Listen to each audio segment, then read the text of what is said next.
আসসালামু আলাইকুম, কি অবস্থা, কেমন আছেন সবাই? চলে এসেছি আপনাদের সাথে খুবই মজাদার একটা রেসিপি নিয়ে। আজকে আমি তৈরি করে দেখাবো বাঙালির সবচেয়ে পছন্দের খাবার হচ্ছে আলু আর ডিম।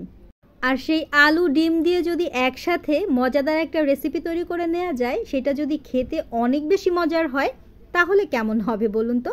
তাহলে চলুন কথা না বাড়িয়ে মূল রেসিপিতে চলে যাচ্ছি। আজকে আমি অনেকগুলো ডিম সিদ্ধ করে নিয়েছি। ভাবছেন ডিমগুলো কেটে নিয়েছি কেন? এটা আসলে দেখার সৌন্দর্যের জন্য। দেখতে যেমন ভালো লাগে, এভাবে করে খেতেও কিন্তু ভীষণ রকম মজার হয়। আমি এখানে টোটাল 6টা ডিম সেদ্ধ করে তারপর কেটে নিয়েছি। এখন আমি তেলের মধ্যে দিয়েছি লবণ আর হলুদের গুঁড়া, সামান্য একটু হলুদের গুঁড়া লবণ দিয়ে ভালোভাবে ডিমগুলো দিয়ে দিয়েছি। আলাদাভাবে ডিমগুলো কিন্তু আমার হলুদ লবণ দিয়ে মাখাতে হয়নি। গরম তেলের মধ্যেই ডিমটা দিয়ে দেওয়ার পর খুব সুন্দরভাবেই কিন্তু হলুদ লবণটা সব জায়গায় মিশে গিয়েছে। তো সবগুলো ডিম খুব ভালোভাবে একটু কড়া করে ভেজে নিয়েছি। কালারটা কিন্তু ভীষণ সুন্দর এসেছে। তো ভাজা হয়ে গেলে ডিমগুলো আমি সব উঠিয়ে ফেলেছি। এখন সেই একই পাত্রের মধ্যে আমি দিয়ে দিচ্ছি হাফ কাপ পরিমাণ পেঁয়াজ কুচি, তারপর দিয়ে দিচ্ছি 8 থেকে 10টার মতো কাঁচামরিচ ফালি দিয়ে হালকা করে একটু ভেজে নেব। খুব বেশি ভাজবো না, হালকা একটু কালার যখন চলে আসবে তখন এর মধ্যে আমি দিয়ে দিচ্ছি আদা বাটা, তারপর দিয়ে দিচ্ছি রসুন বাটা। এগুলো আমি 1 চা চামচ করে দিয়ে দিচ্ছি। 1 চা চামচ দিয়েছি আদা বাটা, 1 চা চামচ দিয়েছি রসুন বাটা দিয়ে ভালোভাবে তেল পেঁয়াজ কাঁচামরিচের সাথে একটু ভেজে নিতে হবে। তারপর আমি দিয়ে দিচ্ছি সামান্য কিছুটা পরিমাণ পানি। আদা রসুন বাটাটা যখন তেলের সাথে একটু ভেজে নেওয়া হয়, কাঁচা একটা বাজে স্মেল থাকে, সেটা কিন্তু একদমই থাকে না। এখন এর মধ্যে আমি 1 চা চামচের মতো দিয়েছি হলুদের গুঁড়া, 1.5 চা চামচ লাল মরিচের গুঁড়া, তারপর দিয়ে দিয়েছি আমি টালা জিরার গুঁড়া, আরও দিয়েছি ধনিয়া গুঁড়া। 1 চা চামচ ধনিয়া গুঁড়া, 1 চা চামচ দিয়েছি টালা জিরার গুঁড়া। এরপর আমি স্বাদ অনুযায়ী লবণ দিয়েছি। যেহেতু আলু দেব, আমি 2 চা চামচের মতো লবণ দিয়ে ভালোভাবে মশলাটা কিন্তু কষিয়ে নিয়েছি। এখন আমি এর মধ্যে দিয়ে দিচ্ছি টমেটো।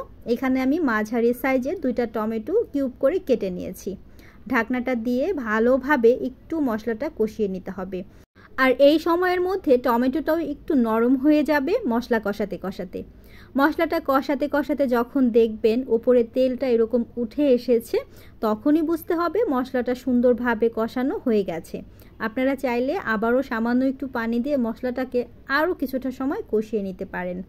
সবসময় একটা জিনিস খেয়াল রাখবেন, মশলা যত ভালোভাবে কষানো হবে, আপনারা যে কোনো তরকারি রান্না করেন না কেন, সেটার টেস্ট কিন্তু অনেক গুণ বেড়ে যাবে। আমি এখানে পরিমাণ মতো পানি দিয়েছি। পানি দিয়ে এরপর কুচি করে রাখা আলু দিয়ে দিচ্ছি।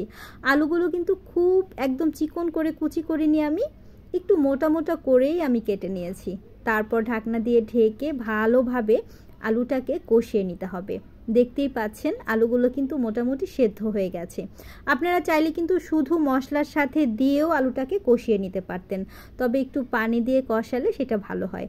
এখন আমি এর মধ্যে দিয়ে দিয়েছি পানি পরিমাণ মতো, ঝোলের পানিটা দিয়েছি। তারপর আমি সাথে সাথেই ডিমগুলো দিয়ে দিচ্ছি ভেজে রাখা, দিয়ে ভালোভাবে ঢাকনা দিয়ে ঢেকে আমি রান্না করে ফেলবো। তো ডিমটা দেওয়ার পর এখানে আমি দিয়ে দিচ্ছি 4-5টা কাঁচামরিচ, আস্ত কাঁচামরিচ দিয়েছি। এতে করে খুব সুন্দর একটা স্মেল কিন্তু অ্যাড হবে, অতিরিক্ত ঝাল হবে না।